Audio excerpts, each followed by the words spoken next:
جس وقت موت کا فرشتہ میری روح قبض کرنے کے لیے آئے گا تو میری زبان سے لا الہ الا اللہ جاری ہونا چاہیے. That's the first requirement. میں ایسا کیا کر رہا ہوں میک شور کرنے کے لیے کہ جب موت کا فرشتہ میری روح قبض کرنے کے لیے آئے تو میری زبان سے کلمہ جاری ہو جائے لا الہ الا اللہ. یہ کلمہ اگر جاری نہیں ہوگا تو میں کیا کروں گا؟ So we have to be worried about it.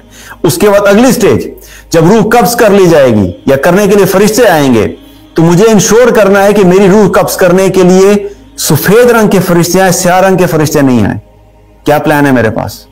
جب میری روح قبض ہو جائے گی اور جب فرشتے میری روح قبض کر کے آسمان کی طرف لے کر جائیں گے اور آسمان کی طرف جب جائیں گے تو جو نیک روح ہوگی اس کے لیے آسمان کے دروازے کھلتے چلے جائیں گے، اور جو بد روح ہوگی، جو فاسق اور فاجر کی روح ہوگی، اس کے لیے آسمان کے دروازے بند ہو جائیں گے. مجھے ایسا کیا کرنا ہے میک شور کرنے کے لیے کہ میرے لیے آسمان کے سارے دروازے کھلتے چلے جائیں.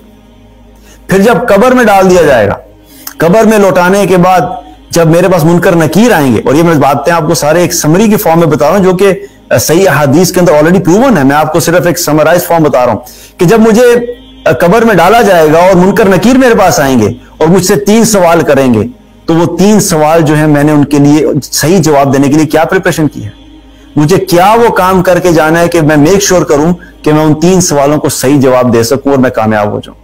جب مجھے دوبارہ اٹھایا جائے گا، مرنے کے بعد دوبارہ جو اٹھایا جائے گا اور میدان محشر کی طرف چل کے جا رہے ہوں گے تو مختلف لوگ مختلف طریقے سے چل کے جا رہے ہوں گے. کچھ لوگ ایسے ہوں گے جو پیدل چل رہے ہوں گے، کچھ لوگ ایسے ہوں گے جو سواری کے اوپر ہوں گے، کچھ لوگ ایسے ہوں گے جو منہ کے بل چل رہے ہوں گے.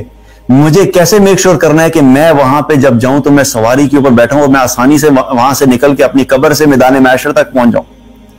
پھر میدان محشر میں جب پہنچیں گے تو وہاں پر حالات بڑے خطرناک ہوں گے، بڑے خوفناک حالات ہیں. سورج 1 میل کے اوپر آ گیا ہے اور جنت ایک طرف آ گئی ہے اور جہنم ایک طرف آ گئی ہے، اور لوگ جو ہیں وہ شدید گرمی کی حالت میں وہاں پہ بہت زیادہ تنگ ہیں اور خوف کی کیفیت ہے اور پریشانی کی کیفیت ہے. لیکن ایک طرف اللہ کے عرش کا سایہ. مجھے کیا وہ کام کرنا ہے کہ میں میک شور کروں کہ میں اللہ کے عرش کے سائے کے نیچے وہاں پہ جا کے کھڑا ہو جاؤں. پھر جب حساب کتاب ہوگا تو میرا پہلا ٹارگٹ جو ہے وہ کیا ہونا چاہیے کہ میں کسی طریقے سے ایسے لوگوں میں شامل ہو جاؤں جو بغیر حساب کے جنت میں جانے والے ہیں. اللہم اجعلنا منہم. لیکن وہ کیا پلان ہے، وہ کیا کام ہے جو کروں تاکہ میں ان لوگوں میں شامل ہو جاؤں کہ میں بھی جنت میں بغیر حساب کے چلا جاؤں. اگر اس میں نہیں آ سکا اس کیٹیگری میں تو کم سے کم اس کیٹیگری میں آؤں کہ جن کا آسان حساب لیا جائے گا. تو میں کیسے ان لوگوں میں شامل ہوں کہ جن سے آسان حساب لیا جائے اور اللہ تعالیٰ بس حساب کو دیکھ کے مجھے آگے بھیج دے کہ ٹھیک ہے اس کو لے جاؤ، آسان حساب ہو.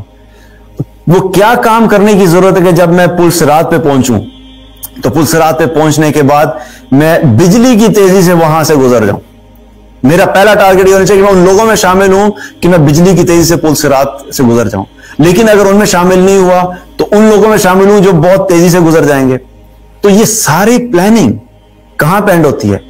یہ سارے پروسیس سے گزرتے ہوئے بالآخر جب ہم جو ہے جنت میں داخل ہوں گے، اللہم اجعلنا منہم، جب جنت میں داخل ہوں گے تو پھر جا کے ہم کہیں گے جی اب سانس آیا، اب میں ریلیکس کر سکتا ہوں، اب میں سکون سے بیٹھ سکتا ہوں. ورنہ ایمان والے کی زندگی میں موت تک تو کوئی آرام نہیں ہے، موت تک تو مشقت ہی مشقت ہے. اگر کوئی انسان یہ کوشش کرتا ہے یا یہ حاصل کرنے کی کوشش کرتا ہے کہ میں دنیا کی زندگی میں ریلیکس کر لوں، آرام کر لوں، سکون کر لوں، کوئی مشقت نہیں ہو، تو یہ ایمان والے کی زندگی نہیں ہوتی. ہمارے نبی صلی اللہ علیہ وسلم کی زندگی جو تھی وہ ایسی تھوڑی تھی، کانسٹنٹ سٹرگل تھی.